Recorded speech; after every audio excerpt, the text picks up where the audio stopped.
No vamos a anotar esta vez, pero sí me interesa saber cuántos errores cometieron.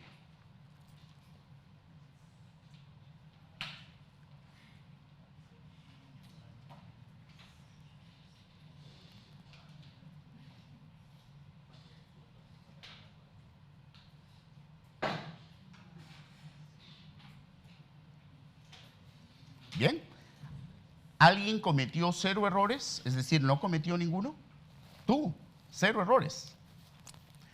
Un error. 2 errores. Una persona.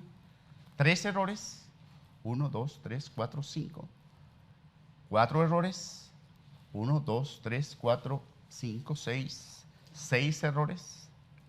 1, 2, 3, 4 personas. Más no, porque no había más números. ¿Cómo lograste memorizar todos los números? Lo que pasa es que creé una asociación. ¿Entre? Imaginé que cada patrón, perdón, que cada forma era una letra. Entonces creé la palabra Hulk, Cock, y luego el 7 era igualito, el 8 era como una silla y el 9 era como un medio invertido. Entonces lo volví a dibujar todo y lo reemplacé. Perfecto. Muy bien. Utilizaste el viejo truco del cerebro que ahorita lo vamos a usar todos. Porque ahora les voy a pedir lo mismo, que por favor miren la siguiente imagen.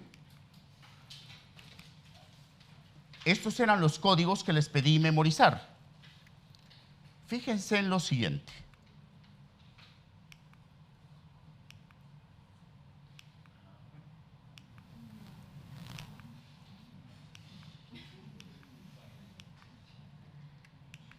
Vamos para atrás.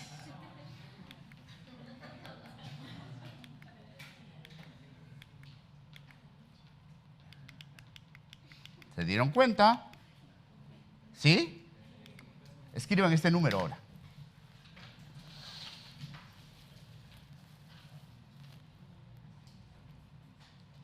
Si quieren, dibujen el Michi otra vez. Son libres.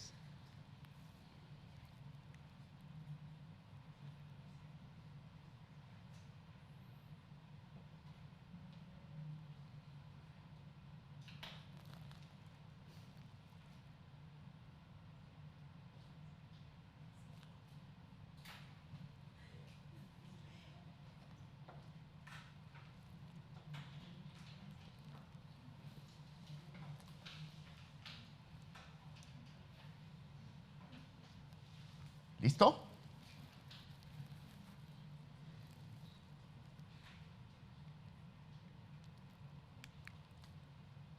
Corrijan si quieren. Estos serán los números.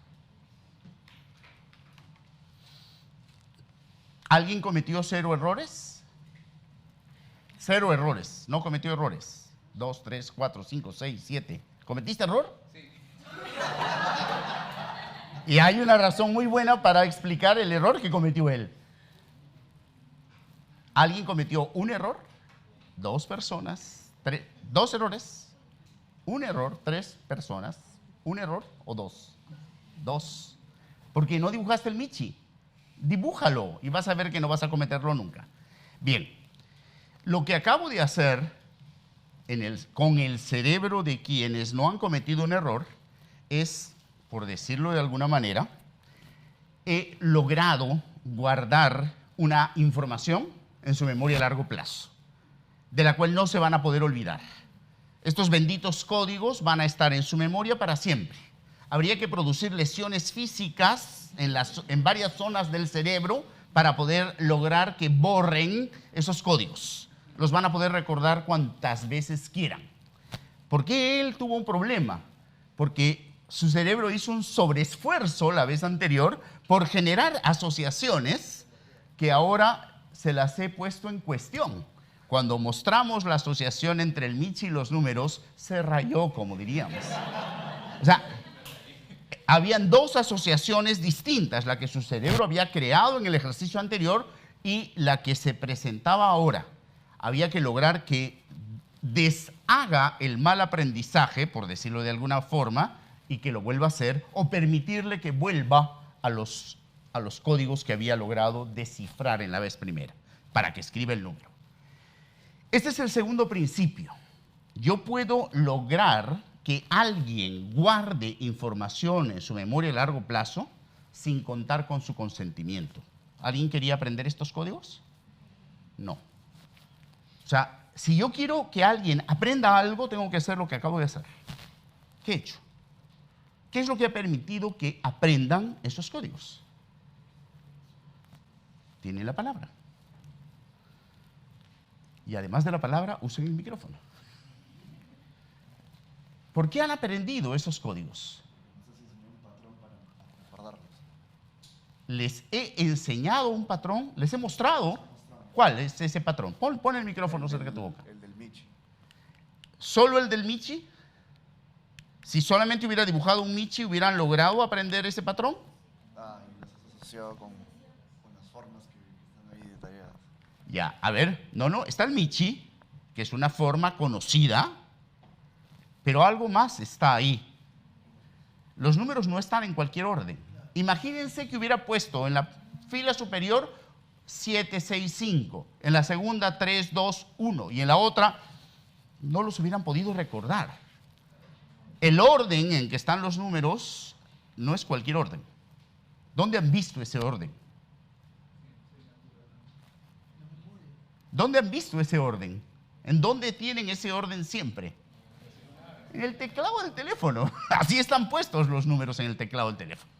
O sea, si logramos que la nueva información, dígase los códigos, se asocie con la que ya tenían en el cerebro guardada, si logramos que ocurra lo que ha ido ocurriendo mientras pasaba las flechitas, que asocien dos patrones de información que tenían guardados entre sí, y con eso nuevo, con esa asociación creen el nuevo aprendizaje, el cerebro lo logró.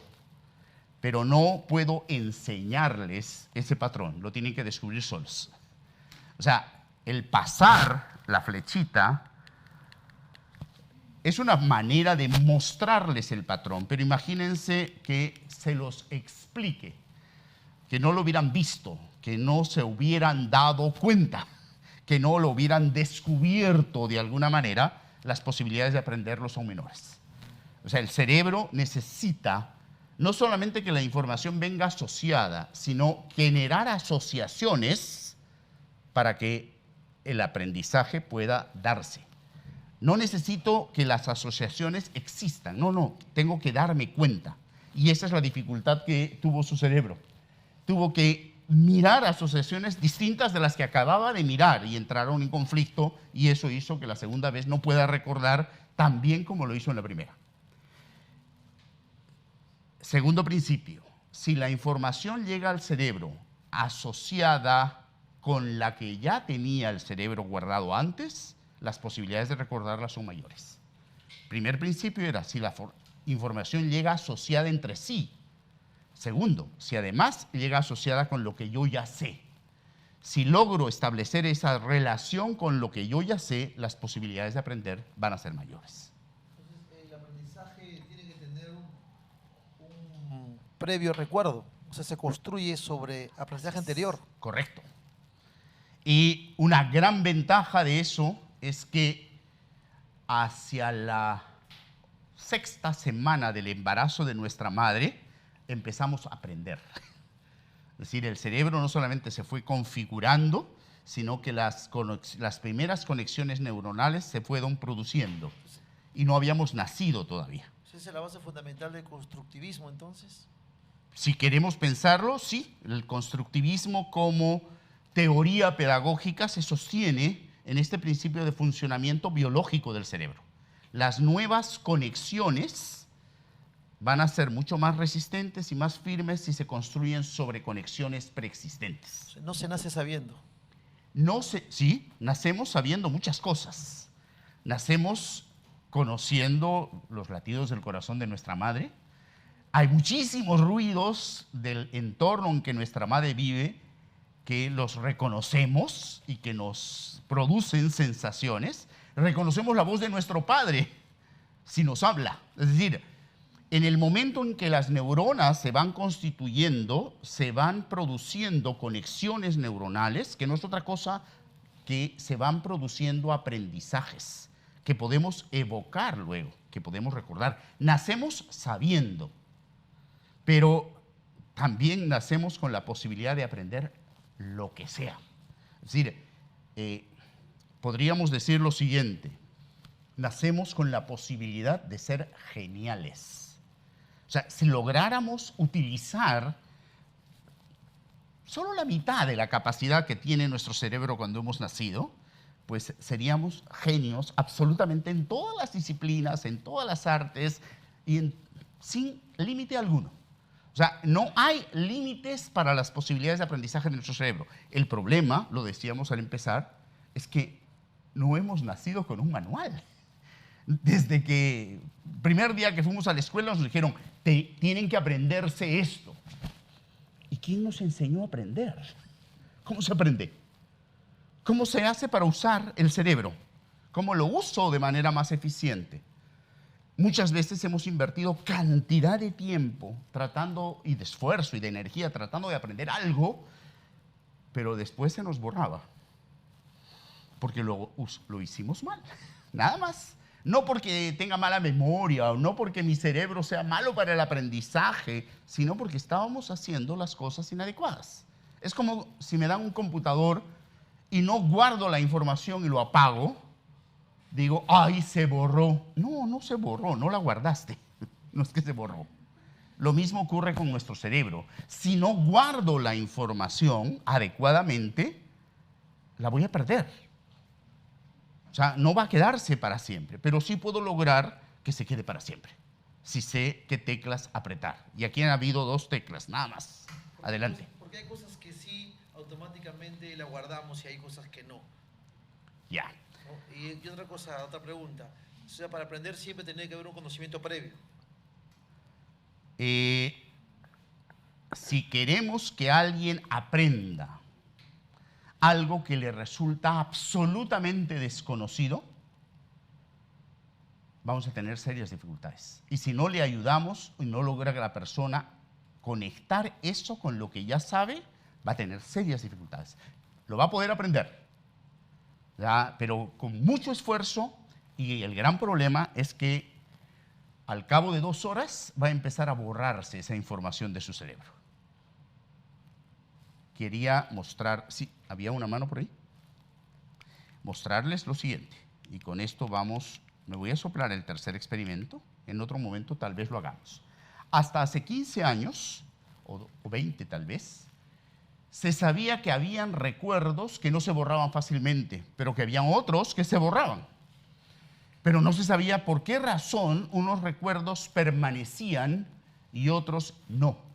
Hoy sabemos por qué algunos recuerdos permanecen y otros no. Primero, porque no tenemos una sola memoria.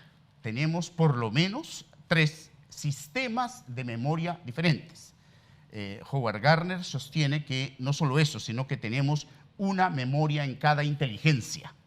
Pero vamos a decir que esa memoria de cada inteligencia forma parte de un sistema de memorias. Y hay 3 memorias radicalmente distintas, como 3 sistemas. Cuando llega información a nuestro cerebro, primero pasa por una memoria que uno diría es poco potente porque guarda la información hasta por 10 segundos, pero es probablemente la más potente de nuestras memorias porque cuando llega la información, más bien, todo el tiempo está llegando información al cerebro por todos nuestros sentidos. En este momento estamos escuchando, estamos oliendo, estamos saboreando, estamos sintiendo a través de la piel, estamos viendo, y toda esa información, todos esos estímulos están llegando al cerebro. El cerebro tiene 10 segundos, no más, la memoria perceptual, para decidir, ¿le presto atención o no le presto atención? ¿Le presto atención o no? ¿Pasa o no pasa? ¿Pasa o no pasa? Si en ese momento me pica una pulga, dejo de escuchar y empiezo a rascarme en la picadura. El cerebro de pronto decide, ya no le prestes atención a esto, préstale atención a esto otro. Esto es lo que hace la memoria perceptual. Decide al mismo tiempo a qué estímulos sensoriales prestarles atención y permitir que pasen. Y qué otros estímulos desechar. no prestarles atención, no dejar que lleguen a los procesos intelectuales más complejos. Pero no es la única memoria que tenemos. Una prueba de que esta memoria existe, la más elemental, es que si en este momento apagáramos la luz, seguiríamos viendo la luz hasta por 10 segundos. Es decir, nuestra memoria perceptual guardaría